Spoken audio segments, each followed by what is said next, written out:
Hey everyone, and welcome to another episode at your friendly neighborhood atheist. And alongside me is my guest, none other than Lord Dragnauct. Dragnauct, how you doing? How you doing, Edith? What's going on? Not much. How's your day going so far? Oh, it's going excellent. Good, good. So, if you could, introduce yourself and tell the audience a little bit about you. For those of you who don't know me, I am a non-believer. I've been for almost 10, 12 years now. I first came on the scene during what they refer to as the Great Debate era and the Great Debate community on Google Plus that had been around since the beginning of YouTube. And so I would watch videos of like Amazing Atheist. I'd watch early episodes of the Atheist Experience, Christopher Hitch slap videos and that sort of thing. And I finally found my way to a weird little corner of YouTube that had the Magic Sandwich Show with DPR Jones and R and Raw and Thunderfoot and many others, Concordance. So there's actually an episode where I got the audacity to come on the actual show and be a participant. And that's where R and Raw encouraged me to start my own YouTube channel and do my own thing. And so now kind of here I am. But that journey was kind of speckled with a weird kind of story of me realizing what I wanted to do in life in the midst of being in the military and saying, you know what, I really don't want to be on the top of this mountain and sweating my testicles off. And I really wanted to be a scientist. So I got the courage to say, screw it. This path is not for me. I'm going to finish my contract. I'm going to use my GI Bill benefits to go back to school. And so I'm well on that path. I'm actually about to complete one of the major hurdles in a few weeks now, which is obtaining my bachelor's degree in biology with a specialization in cellular, molecular, and biotechnology. That's awesome. What would you say, was there a specific event that happened that got you to decide that, hey, this is the path for you? Actually, yeah. So I was, and this is going to sound really weird. I was doing a detail where it's basically detail is just kind of a task in the military. And I had to clean latrines. And so I was at the battalion area cleaning latrines. And there was this abnormally long pubic hair that I was cleaning out of a stall. And that thing will still haunt me to this day. I don't know who had been growing that since the 1970s, but they should trim that. And I said, there has to be some point that I say, you know what, maybe there's something else in life that I can do. Maybe this necessarily isn't where I saw myself 5 years ago. Military sounded great and glorious. Being a combat medic is, people, hear that in movies, but this is not what I had in mind. And so that was a really defining moment, along with climbing the mountain. There's a mountain in Fort Irwin, California called Mount Tiefert. I actually have pictures from the top of that mountain. And I said, well, if I can climb a mountain, then I can do mathematics. That was my big hang up. I thought I was bad at mathematics. I'm not. I'm actually pretty good at it. But I didn't have very good teachers, and I didn't apply myself the way that I needed to in order to have a strong grasp of the topic. And so those sort of apprehensions were lifted once I got that determination. And I said, you know what, I can climb a mountain, therefore I can master this topic that is stopping me from doing what I wanted to do. That's a good outlook. Now, for clarity, you're not joking about the pubic hair, are you? No, not at all. Not at all. That is a 100% true story. So a pubic hair inspired biology. And yeah, in a way, it helped motivate me. So I said my inspiration started when I was a kid from Bill Nye the Science Guy. Believe it or not, I would watch Bill Nye the Science Guy in the mornings. I was like, oh man, science is cool, and biology, and it's like a puzzle. We're just trying to figure out all the pieces and stuff. So it is that's where like my love of science had always been, and even in high school where I met my wife. I'd learned about stem cells for the first time, and that was kind of a magical experience to me because it made more sense to me as to how we have different cells to do different things, even though we start off as one cell. Right. So that kind of connected a lot of dots for me. So was that also what made you specifically choose biology? So the reason why biology is kind of my focus is because I want to go into cancer research. A lot of my family members are afflicted by a variety of cancers. And so they sort of say, well, we're just going to pray and hope it goes away. And it's like, well, no, that like my aunt's dead. You know, my mother had liver cancer. Like my grandfather had cancer. Like it's not going to stop by hoping that it stops. Someone actually has to do something. So I kind of took it upon myself to say, look, if they're just going to sit around with their thumb up their asses and not do anything, I'm going to be the one to do something. And so that's kind of where my attitude is, because I get tired of people who do a lot of talking and not a lot of doing. And so that sort of motivation, that sort of that I guess that edict of mine follows me through everything that I do. I will say this. I've heard that you attract trolls, and apparently they're already in full force in the chat. Yes, some of them are big fans of my channel, in fact. I want to address this comment right here. So for the record, he didn't ask me for a dime. He came out and did this without hesitation. He was like, "Yeah, sure, no problem." So that your claim has any basis? That is one of my subscribers, and so that is actually an inside joke.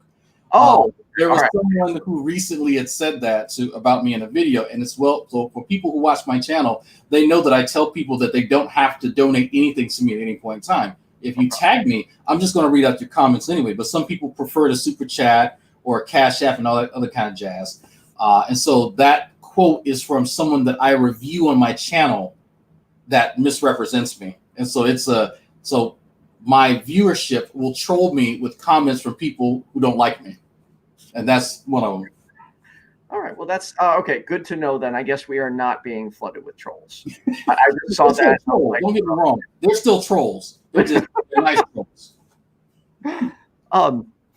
So specifically, how long? You said this is back in you got started in your Google Plus days. So how long have you been doing this for? About 10 years. Wow. So you're definitely a veteran here. Yeah. Well, I'm one of many. I am one of many, and it's sad to kind of look back and go, "Wow, I've been doing this sort of thing for 10 years. That's crazy." But you gain a lot of experience along the way. I can imagine.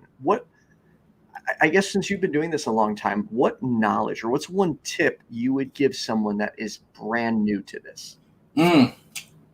Don't ever become too big for your britches. The second you believe that you can't be corrected, or that people that you don't like can't correct you, you've already lost. And I've seen so many people, even to this day, that kind of sit in an ivory tower with specific people that they designate as the ones that can correct them. Oftentimes, the people that those people comprise, they don't have enough knowledge to correct that person. And so then that person who's created that type of environment, that type of culture, says and does whatever they want with impunity.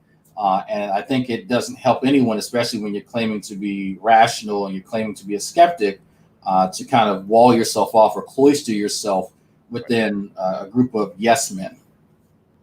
It's funny. I almost like you kind of pulled that from my head, because yesterday I was in a scenario where I had to try and talk to somebody, because in every conversation, this guy will remind you that he's a PhD candidate and that he will not engage with you unless you're an accredited academic, because if you're not, then you don't have the ability to correct or challenge him. Oh, wow. That's interesting. That's I think that there is some merit in saying that if you want to engage on a specific level of a topic, then you could have two interlocutors that have comparable knowledge. But the second that you say, well, only people that have this particular pedigree can challenge me, that's actually wrong, because you're not fallible. Your fallibility doesn't necessarily change based on your level of education. It it goes based on your rigor and your ability to ascertain facts and to avoid implicit biases and that sort of thing. So I think that person has the wrong idea about how that works. I'm gonna after this interview ends, I'm gonna send him this tidbit and just be like, hey, I think you need to watch this. Oh, sure, because I guarantee you that some of this person's professors would disagree with him on that. But yeah, feel free. Yeah. Okay, so what mistakes do you think people often make when engaging? And I hate to say the opposition, because I personally don't like, when I'm talking to people, I don't like viewing them as the opposition. But realistically, most people do that. What mistakes do you think people make when engaging with people who disagree with them? Soccer account's going to like this. Principle of charity. So what I mean by that, I don't mean being nice to someone. There's some type of misunderstanding where people use that phrase to think that it means just being nice to someone. You want to try and steel man someone's argument. When you hear a theist, for instance, talk about evolution, and they may not know all the jargon, they may not have all the technical terms or anything, but you see what they're getting at. And so rather than trying to browbeat them on the specifics, if they have 80% of it right, then just repeat it back to them, get some clarification, ask some clarifying questions, and try to come to an understanding rather than trying to score points. The second that you start just trying to score points on someone, you've kind of already lost the appeal for the people out there who are looking for a good conversation. Now, don't get me wrong. I've point scored on plenty of people when I have determined that the conversation is such. Like, my interlocutor is just here to try and, I'm going to quote, shut the mouths of atheists. Then that's fine. Good luck shutting mine. And so that the name of the game has been changed. So I think that's a really, really big issue that I see, especially from my era in YouTube, because that was big during at the end of the ponage era. Because the ponage era? Yes. So I will explain. So YouTube great debate conversations have sort of changed tone throughout the years. And when I first came on the scene, you had people like Brett King, you had Amazing Atheist, and you had the ability to respond directly to videos. And so people would wait for Venom Fang X or Shock of God or Nephilim Free or somebody to make a video, and then they would try to make a ponage video, which sometimes will come as a compilation of the fails of the mischaracterizations of the factual errors. And it hurts, right? If you took your time, you make a video, and then somebody responds to your video, and it's right underneath yours, and it is so and so owned, and then your name and the title of your video, that's a mar against you, and it's something that became quite toxic really, really fast, and so it's probably why that feature went the way of the dodo. So now that you mention it, I didn't know it was called the ponage era, but I remember the respond videos, and I always wanted to do one, but not necessarily ownage. I just wanted to, respond to some. So I could see how that feature would definitely become dangerous, and people would just, rather than actually engage in conversation, they would just retort with gotchas or trying to take the other person down. Yeah, that's the highlight of that particular point in time. But that's how you grew your channel back in those days. But GMan was around during those days, since we mentioned him earlier. GMan was around during those days, and so the way that you would, for a lot of people, grow your channel was that you would wait for him to appear on the Drunken Peasants or for him to make a video, and then you would make your own kind of ponage video towards him. Even after that feature got taken away, having people use G-Man's antics for their channel was a good way of growing your channel as a fledgling atheist. Doesn't that, so I guess, I'm trying to think of the right word, but I don't know. I wouldn't feel comfortable doing that. Like, I'd rather stand on my own merit than try and use somebody else's fame to up my credentials. Yeah, I mean, that's how a lot of people felt. And so when you saw that sort of thing, it kind of showed you that there are people who come to this platform for different reasons. Some people honestly want to come and they want to learn. They want their ideas challenged, and you'll find them. There's plenty of people out there. Floyd FP is one such person. Now, Floyd enjoys a good scrap, but a good intellectual scrap, from having his ideas challenged. While others, they seem to kind of come here, the real firebrand folks, because they think that theists are inherently dumber than atheists, and so they plan on showing that. And so GMan is, pun intended, whipping boy for that purpose. Okay, so I think that is, and I'm new to this, so I try not to paint too broad of a brush, especially because I'm fairly inexperienced, but it bothers me when I see people immediately dismiss a theist as dumb just because they believe in religion. What do you think we could do to get people to stop doing that and engage in more healthy dialogue versus just dismissing an opponent simply because you don't agree with them or simply because you think they're dumb? I think calling it out immediately is something that definitely helps. A lot of atheists don't like to be called out. And trust me, I'm very, very familiar with that. Some of them have this mindset that since they are obviously in a superior position, they can't be called out. And if someone does call them out, they have to have some type of their pedigree. This alpha atheist out there can only Matt Dillahunty can call me out or something weird like that. Now, people won't overtly say that, but through some of the statements that they make, it's almost implied as though you have to be an atheist of merit in order to tackle what is quite clearly a mischaracterization of whatever theist that they're talking to.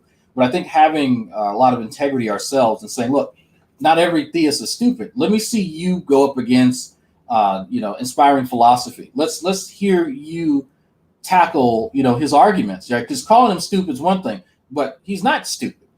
I think he's wrong about the topic of God, but okay, cool. He thinks I'm wrong too, but he's not dumb, right? There are dumb theists, absolutely. But just calling them dumb because they disagree with you on that topic, I think is not very charitable. So it kind of begs the question of, well, what do you want out of this? Are you just here to try and dunk on all theists to make yourself feel better? Or, you're just bored? Or so what is it? Right. So you seem more than willing to engage with people and give people, a fair chance. So why have you acquired so many trolls over the years? Is it just because you've been doing it for so long? Or is there something you're doing that is leading you to receive more trolls? Oh, no, it's a direct effect of me tackling people and their behaviors, because I am not one to beat around the bush. And if I think there's an atheist who's doing and saying something stupid, I'm just as likely to call them out as any theist. And so that makes you quite unpopular, especially if someone has a really obvious character flaw that no one's talking about. I will throw salt on that wound and burn it, because I don't think that it's very helpful. So it is quite largely an effect of me being an abrasive asshole, and probably less of other people just finding their way to me. So that's usually what that is. And so, because I have no illusions that a lot of the people who don't like me, a lot of them actually have good reason. I tell them about themselves, right? I tell them what their friends to the left and right will not tell them to their face, and I say it in public. And I offer people the opportunity to say, you know what, Dragnauct, you're wrong about me. Okay, cool. We can have a sit down and chat. We can do it in private, wherever you want. But I found that being honest with people out in the open gives more transparency than trying to whisper behind closed doors. And so even the people that I've chastised over the last few months, some of them are now sitting in my Discord and they greet me in the morning and we have really good rapport.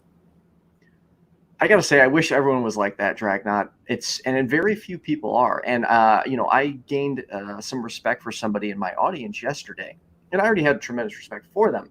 But I was on a roundtable with 5 other theists, and I was being challenged, and I was going back, and I made a mistake. And immediately an atheist in the audience that I've known was like, you just screwed up. He called me out, and he's like, and he called the other theist. He's like, you need to call him to task on that. And to me, that is one of the most respectable qualities, because if I want a mistake, I don't want someone to just brush over it or forget. I want to know, like, how am I going to improve if everyone treats me like a delicate flower? Like, hey, like, dude, You screwed up. You made this mistake. Time to own up to it. Right. I absolutely agree. I think that though it takes a certain type of personality to do that. And I'm going to be honest, a lot of atheists that I've come into contact with are not in the right mindset to be corrected. A lot of them are incredibly sensitive and spend the enormous amount of time trying to chastise other people. But the second someone goes, hey, you might want to understand the moon's effect on the waves and the water on the earth, then it's like, they start to kind of shiver and shrink because they can't handle the same type of criticism they give other people. And that drives me nuts, because if you're going to give it, you better be prepared to take it. And if anything, you should be happy receiving criticisms, because it's only going to make you a stronger and better conversationalist or debater. So I don't know, I'm okay with criticisms. So going back to GMan, I was in a talk with him on Sunday, and he brought you up and talked about you for several minutes. So what's the deal? Why does he talk about you, think about you so much? So there are many theories out there, some of them more homoerotic than others. But there's the main reason is actually a very long story. The genesis of me on YouTube is actually around the same time he came around YouTube, because I found him through watching Drunken Peasants in the past and Amazing Atheists and other videos. And so back during that era, as I was building my own channel, I had my muse. And at the time it was Godson Owl, I think 32. I know it's Godson Owl. He and I would go back and forth. And then from there, he kind of just said, screw it. He wasn't really into people trying to correct him or offer their opinion. And so he quits the internet. And so from there, I found the guy, he called himself the Ghetto Guru or something, some guy on the top of a roof, and then he would just wax lyrical about a bunch of crazy nothing, bunch of woo-woo stuff. And so I would interact with him. He didn't like that too much, and so I kind of moved on from him, and I eventually found GMan. And so I started interacting. This is around the same time you could go into Google Hangouts, and so people could post a link, and you could come in and just like this here. This pretty much replaces Google Hangouts.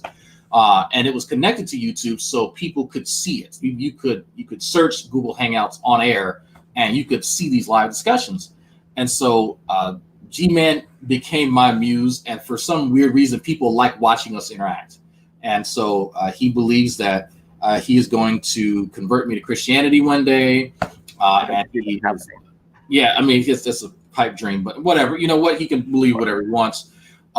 And so my way of dealing with a lot of his inane comments are quite comical. And so people then started watching me more because they wanted to see my reactions. They want to see me talk about GMan. And one of the highlights, it seems, the most viewed video on my channel is called The Cowardice of GMan. And so GMan had just kicked me out of a Google Hangout, and I went out in the backyard, which is nothing but desert, and I just started talking about him, just this off the cuff, unscripted. And to this day, I don't even remember what the hell I said, but that made the rounds. And so GMan is really big on people who get attention.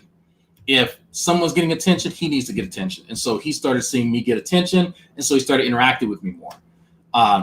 From there, it's been a really sordid story of him being upset that I don't accept his nonsense, and then me making the type of commentary that I make, which is very abrasive, very harsh at times, and just kind of relegating him to that of an idiot. Because I said, well, GMan, I've interacted with you for almost 10 years. I've had to correct you on one point on evolution literally for years, and I've watched probably 15 to 20 people throughout the years correct you on this same topic every single time. And it's not other people, it's everybody that you've interacted with have run the gamut of education, from a layman who knows nothing about biology to literally a guy who has a PhD in evolutionary biology.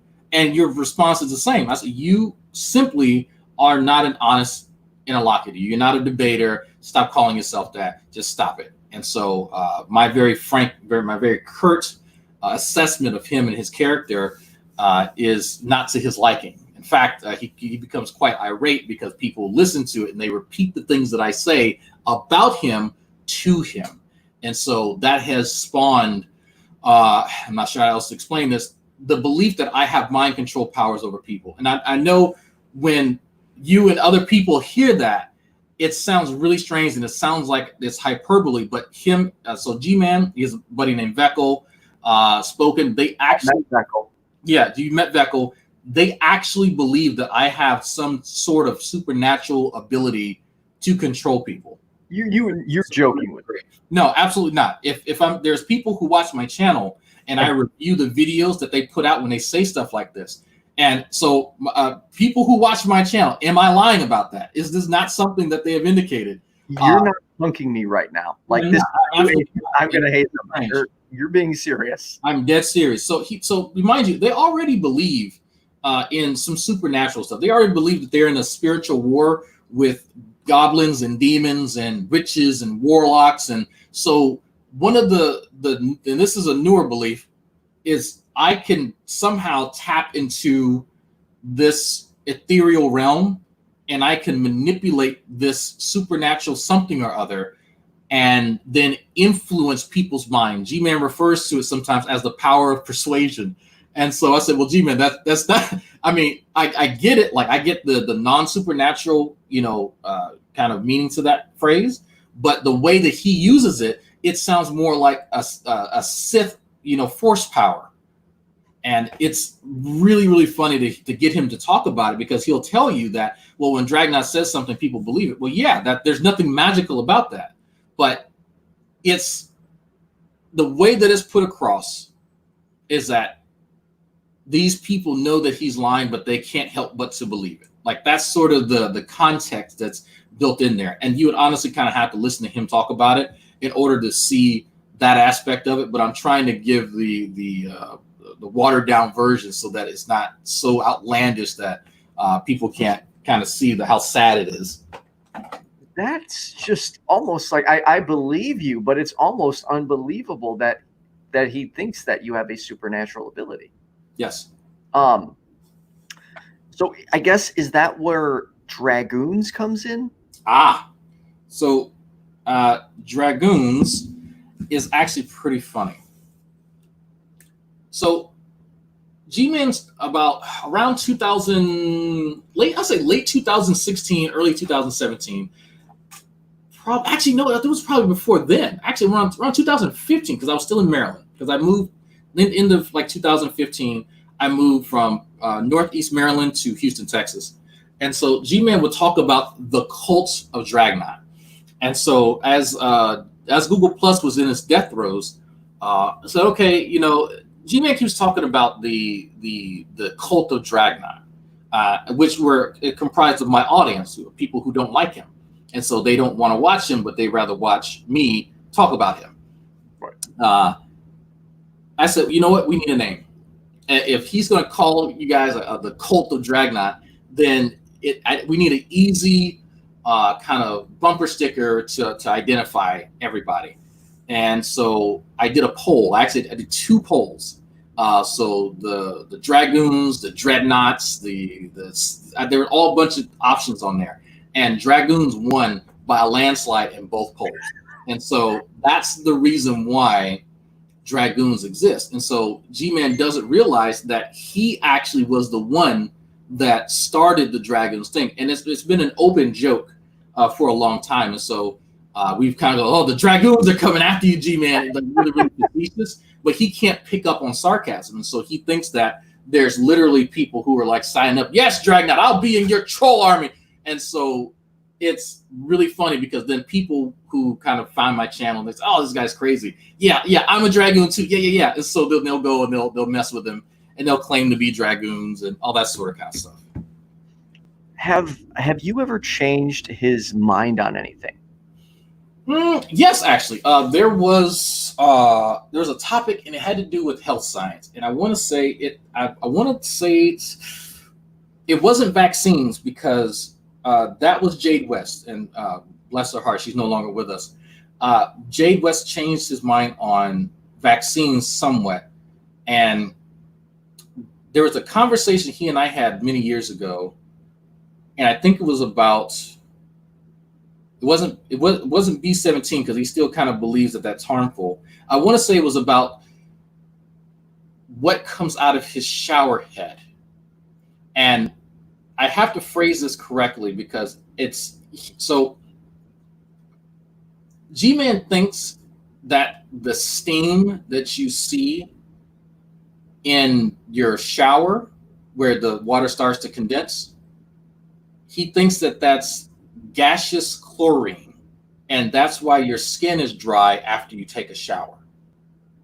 And so I had to explain to him that gaseous chlorine doesn't look like that, and if that was gaseous chlorine, you would be dead. So where did you get this stuff?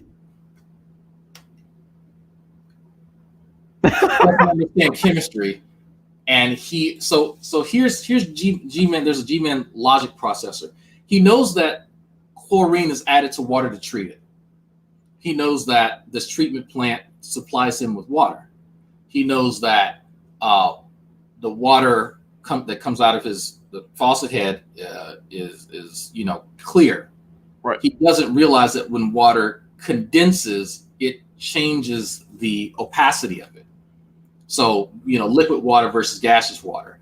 He didn't make the connection that the fact that their skin is dry afterwards isn't from chlorine, but it's from the soap that you use, and it forms what's called a micelle around your oil, deposits around your body, and then that dries out. So you're washing the water off, and then you don't have any oil, and so your skin will have some dry spots afterwards, depending on your particular makeup. But he sort of just speculates about these things from limited information, and then just draws these conclusions.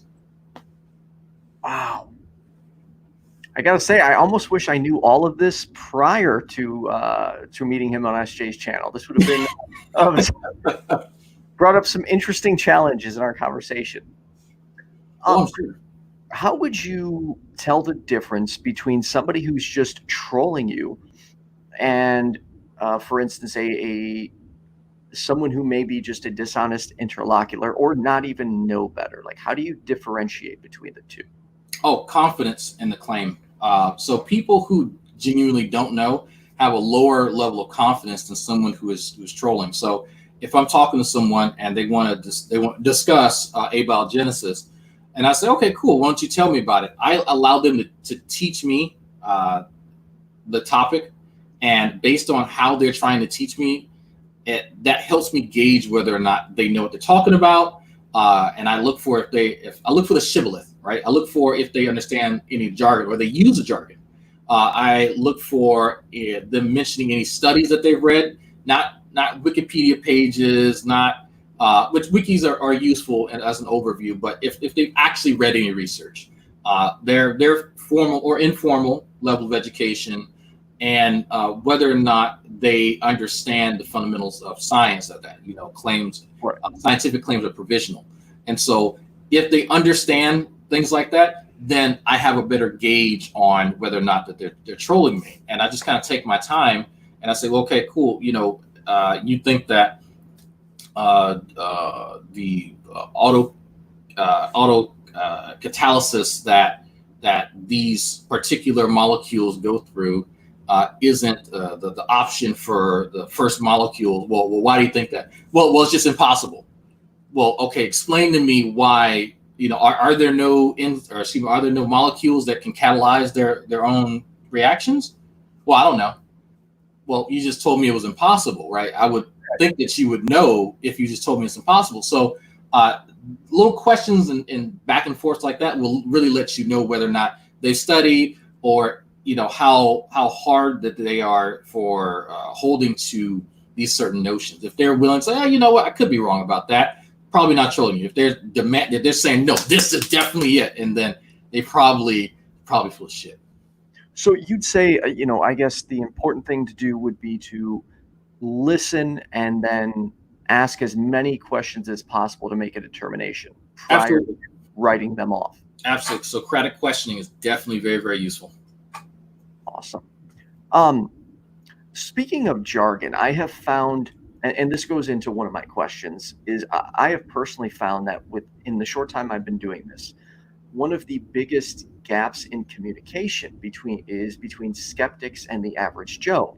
Because what I'll find is they'll engage in, I don't really necessarily have the best word to describe it outside of skeptic jargon. And what I mean by that is, if you are talking to the average Joe about religion, in my opinion, it does a disservice to the discussion when you just immediately point out all their logical fallacies, because they are going to view it as an insult or attack, and you immediately lose them. And I sometimes I want to scream and be like, you've got to learn to meet these people on middle ground. Sometimes you have to let those little things slide, and you have to bridge the communication gap. Like, I am in IT, and if I'm trying to explain something, I'm not going to go into the complexities of it. I'm going to break it down in the most simple way possible. Right. I think that and I know exactly what you're talking about, because I used to do that very, very early on. It's like, I know these fallacies right off the bat. Even I know obscure ones. I know the fallacy of relative privation, fallacy of 1,000 flowers, stuff that not a lot of people know what those are.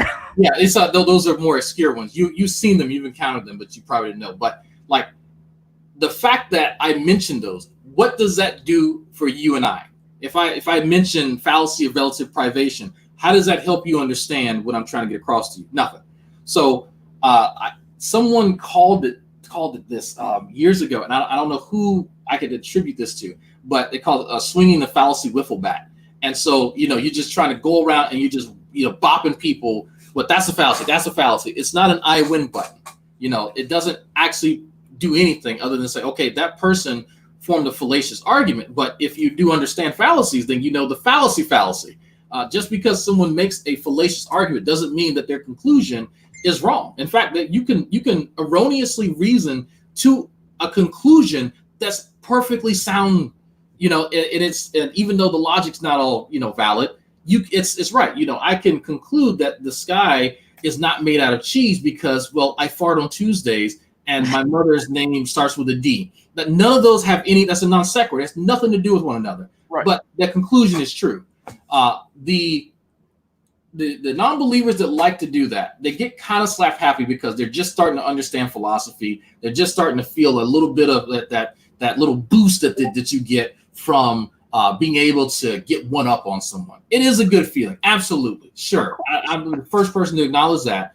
But eventually you go, okay, what do I really want? Do I want to change this person's mind, or I just want to look good? Because I can shit on a bunch of people very, very easily using a bunch of technical jargon in chemistry. But what does that actually do?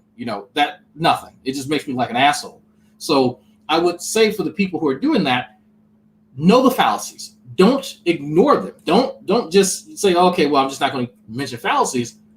You can use different devices, different dialectic techniques to try and get them to see why the fallacy is bad. One of the things that I like to do, instead of telling someone that they're special pleading, I'll set up the scenarios such as, okay, so for group X, this is acceptable, and for group Y, this is not acceptable. Okay, do I understand your point correctly?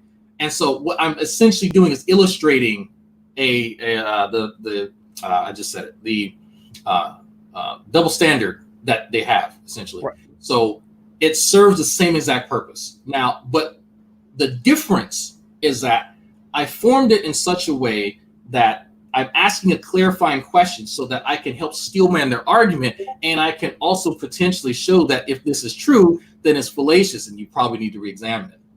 Right.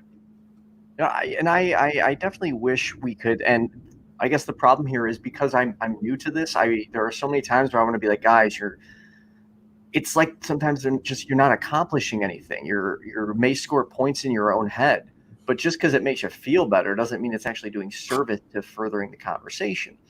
Personally, I'd rather play the long game and talk to someone over the course of a few months or a year to hopefully, get through to them rather than trying to score that quick point. Right. And it depends on who you talk to as well. I can't leave that out. People who are NIFBs, the really, really radical evangelical people who are, want to get legislation to kill gays.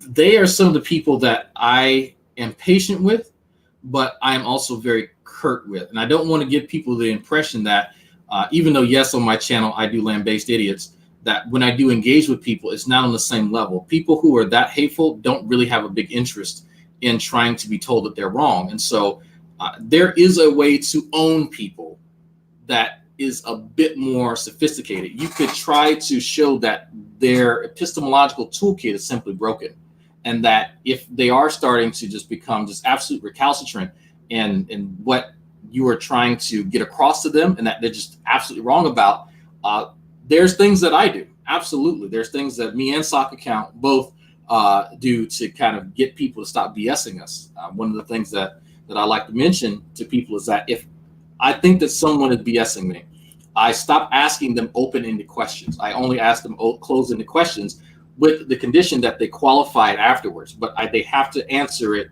first, right? And either yes or no, but then, or I don't know, but then qualify it afterwards.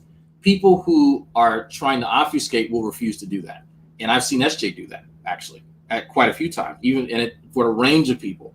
So it is something that's very, very effective. But the kind of the dickish part of that is that when they start to stray away from that, I cut them off. And so say, I want my question answered, please, right? And so then the next time that they don't answer, I cut them off even sooner. And so that ends up building anxiety. Right. And so that adds to sort of just a little bit of contention that's there, but then having to bring it back and go, look, this is getting a little bit of heated here. So let's calm down here. Here's my issue. You're not answering my question, right? I've been more than patient with you, answering all questions without reservation, the way that you want. And I'm not trying to force you to say anything, but it's clear that you're trying to avoid, because I've had to ask 3 times. And so little things like that I've kind of picked up over the years have kind of helped me, I guess, use as techniques for people who are difficult, because sometimes you do have to play bad cop with people who are just absolutely obstinate. Absolutely. What mistake would, and this kind of goes back to my question, what mistake would you say the atheist community is making as a whole? Or you would like to see changed? So I would stray away from saying atheist community. That's kind of a pejorative in a lot of ways. There are different segments of non-believers, and if I had to make an assessment of some of the gross mistakes that I've seen over the years, presuming that you're right because you're a non-believer, like that right there, if you could tackle that, that would take care of some of the specific incarnations of that, such as trying to counter someone's argument because it sounds wrong. You don't actually know why it's wrong. It just, you know that conclusion is wrong. Right. And I've seen that come in the form of people go through a syllogism together, and the conclusion is therefore God. But then they go back and say, well, no, I don't agree with it. That's not how syllogism works. So, premise A, premise B, and then conclusion. If you've already kind of agreed to it, then it seems like it comes across as dishonest, you know? So if you want to contest a part of it, then you should say, no, I don't agree with that premise. Can we unpack that? That's really, really annoying to see because it just comes across as dishonest. And there was one other that I wanted to think of, but that's one off the top of my head. Okay, thank you. Has a Christian, or how has the Christian or theist community helped you? And have they ever changed your mind on anything? Absolutely. Throughout my YouTube travels, I think that challenging my views has been instrumental in kind of who I am now as a person. I think pointing out that, hey, you non-believers say that we're biased about this or this type of evidence, but, here when someone else to the left of you says something like that, you don't bat an eye. And I think just kind of calling that out has been really good. And there's actually a friend of mine named Faithful to God He and I, talk several times a month, and he points out stuff like that. And it's easier for me now to see, now that I've kind of pulled myself away from just, I am atheist, So I think that right there has been something that I find invaluable. And so my specific appreciation would have to come in the form of appreciating the Bible as a work of art, as a piece of literature. It is an anthology. I may not agree with some of the notions that animals talk and they're dragons and all this other kind of stuff, but I appreciate it as a piece of literary history. Interesting. Question from Ricardo. Ask Drag if the thousand flowers fallacy isn't really an argumentum ad baculum. I'm curious to understand your reasoning. Right. So the issue with that is more of an informal fallacy, right? That you essentially want to encourage people to openly speculate about things. And I'm not sure if it's necessarily associated with argumentum ad baculum, but it's the issue is that if I am talking to my interlocutor and I say, well, you know what, you may not understand this topic. Well, just start spitballing. Start spitballing about what you think, X, Y, and Z is. And then they start enumerating different theories about whatever it is.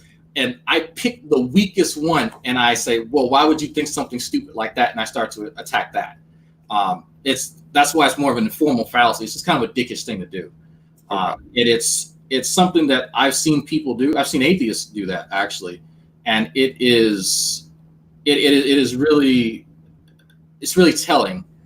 Because if you've encouraged someone to openly speculate and then you purposely sift through those and find the weakest one to attack, then that was your entire purpose of encouraging them, so that you could because more than likely the argument that they may have had that's better than that you didn't want to deal with. Right. But this one, yeah, I'll tackle that one. How hard has it been, or what? I guess, what are the difficulties of being a Black atheist? Oh, wow. So there's always a bit of a kind of an uncomfortable feeling walking into an environment with someone said a sea of white faces. And so just kind of for that instinctual kind of tribalistic sense that I have nothing in common with the people around me. For instance, I went to the Free Flow conference down in Florida a few months before COVID, and it's nothing but people who are senior citizens and very, very white in Florida. So I have little in common with any of them, but they were nice people, absolutely. You don't have to worry about code switching. And so the way that I speak now, that you hear me speak, is not the way that I naturally speak. I have to translate my native dialect from Lower Louisiana into what you hear here so that you can better understand me, because I will take syllables and kind of crunch them down into one. So any multisyllabic word that you may hear, I can shorten that by half easily and get through an entire sentence in half the time. But if you're not from around that region, then you may not understand me. So that's something that I don't have to do. A lot of idioms that I have to kind of put on the shelf. I can bring them back out. And it's kind of that proverbial, let your hair down sort of thing, where you don't have to worry about the uncomfortable talks where you meet someone that's a bit older and they have to compliment you on how surprised they are at how articulate you are. And so it is people call them microaggressions now. Not a huge deal with me in particular, but it's just kind of annoying, right? When you're already kind of not really sure how to connect with people that you're very, very unfamiliar with. And so that aspect alone is very challenging. And plus, you don't really have much kinship with religious family members because they already think that you're bound for hell and that you're evil and this, that, and the other. And that goes the same for my family. Unfortunately, I am one of the most intelligent and educated people in my family, so they don't have much of a choice but to deal with me. And I make sure that they know that. It is interesting because I don't recommend my approach that I have with my family to other atheists, because I don't depend on them for anything. it's quite often that there are many Black atheists, especially younger than me, that they depend on their family a lot, especially for community, because if you're thrust into this other environment, those same type of connections, those same types of the community is not there. Right. And so now you have to deal with a lot of either kind of like soft racist encounters from, you know, white liberals, or just kind of like the overt racist, atheism is unstoppable type of racism from non-believers. So it's like, well, where do you go from here? So then you need organizations like Black Non-Believers from Mandisa Thomas, and that it is a welcome, you know, reprieve from some of the nonsense that you have to end up dealing with throughout the years.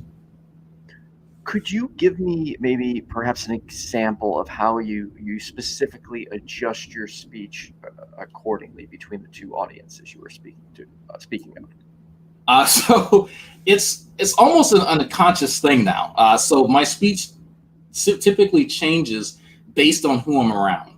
And so when you hear certain pauses in my speech, and so if you listen to the way that I'm speaking now, you'll hear kind of the Obama pause that is really emblematic of his speech.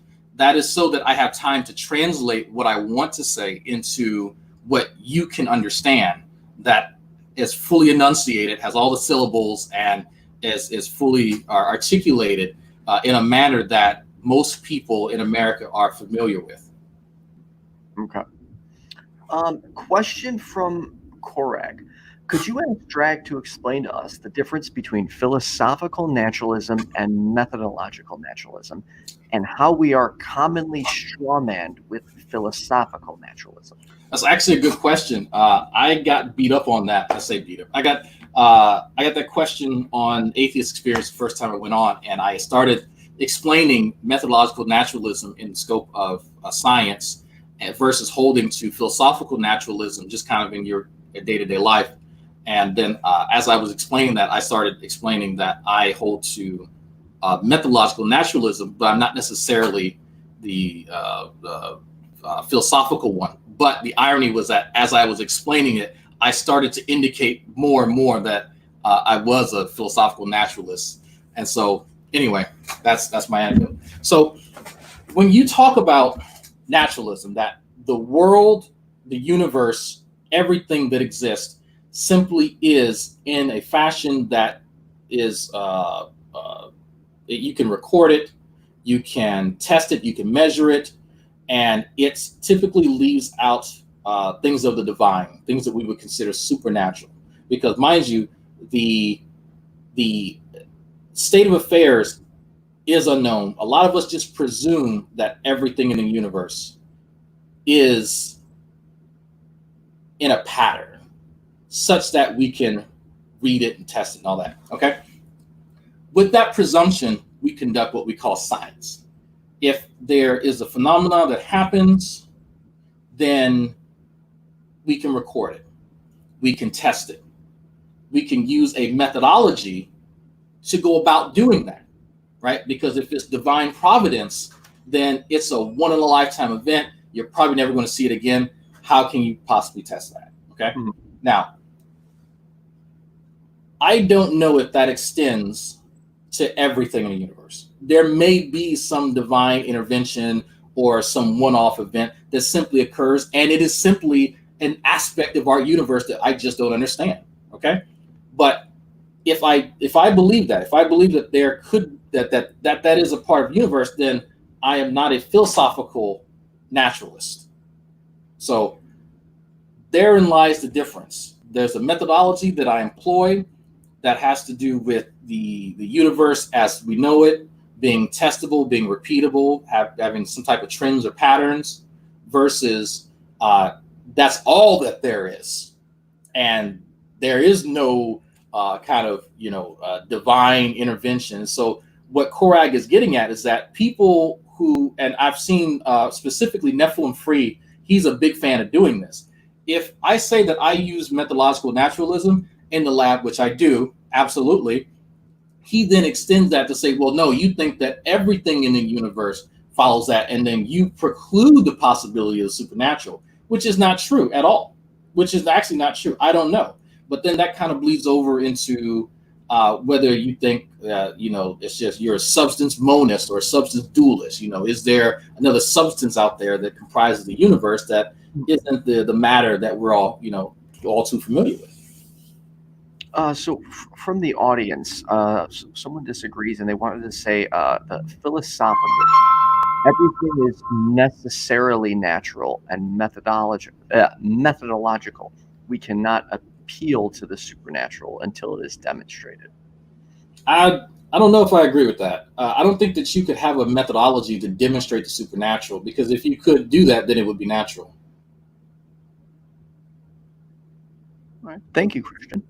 Yeah, I definitely want to continue talking about this, and if my explanation was a bit convoluted, then feel free to beat me up on it. Absolutely, we can have a discussion on that. But yeah, I think that because you take oh God, it's a classic example. You take Koch's postulates spontaneous generation. We didn't actually know how things kind of formed, as far as what caused this piece of bread to degrade. People thought that if you just left bread out, worms and stuff would just spawn out of it, or flies would spawn out of it.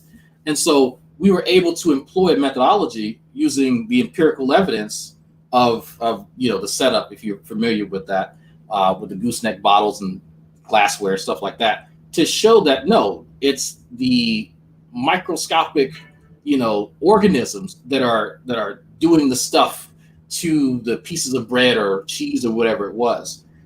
Because if you can do that to something that's supernatural, then why call it supernatural if you can then test it? If it's within the realms of everything else that we've seen for natural phenomena.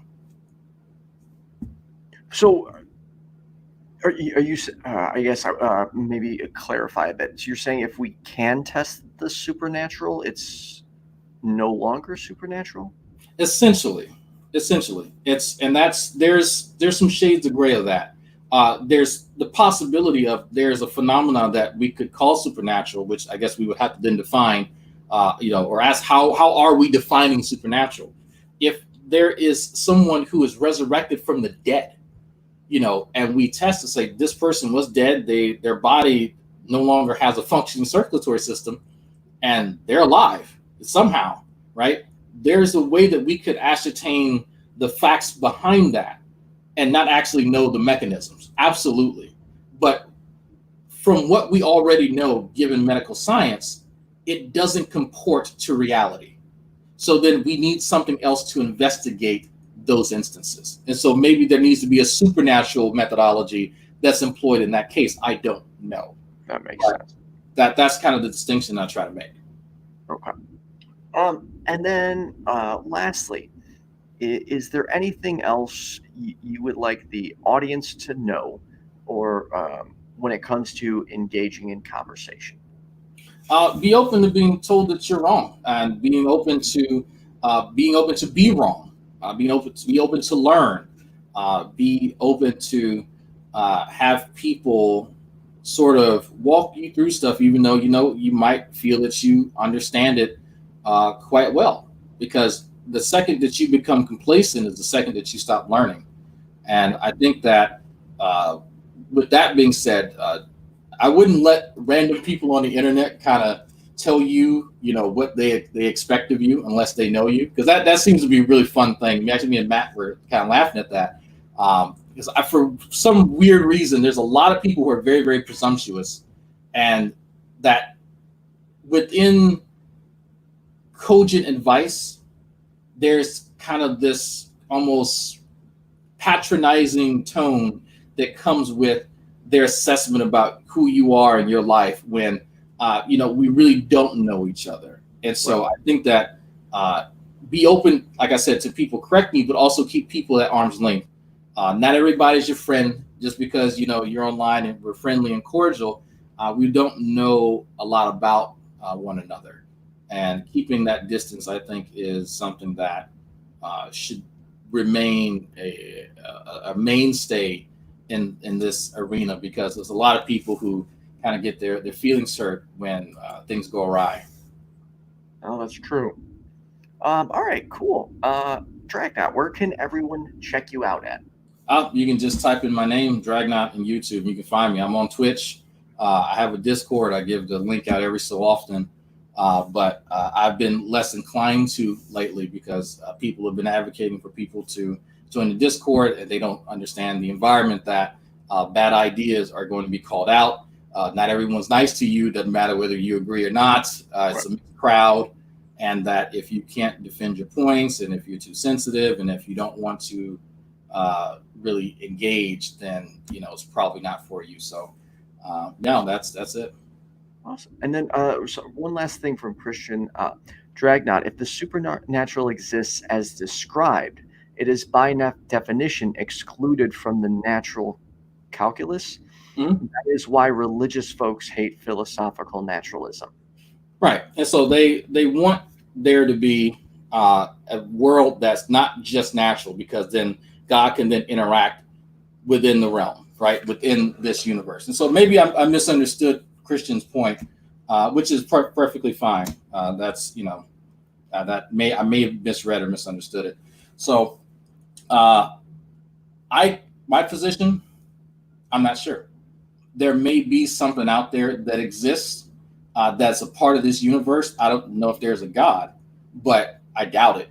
So if there is something that causes these once in a lifetime events, then yeah, it could be what we call supernatural. Right. But if we're to say that, well, we can investigate that using natural means, then I'm highly, highly suspect of that, because then it's like, well, where are we drawing the line here, right? So I'm not really sure how people square that circle, because if I can investigate it using the same stuff that I can investigate enzymes in a lab, then there's no reason for me to call it supernatural. Right. Awesome. Well, don't disconnect yet, Dragnaught, but I want to thank you for doing this. I appreciate it.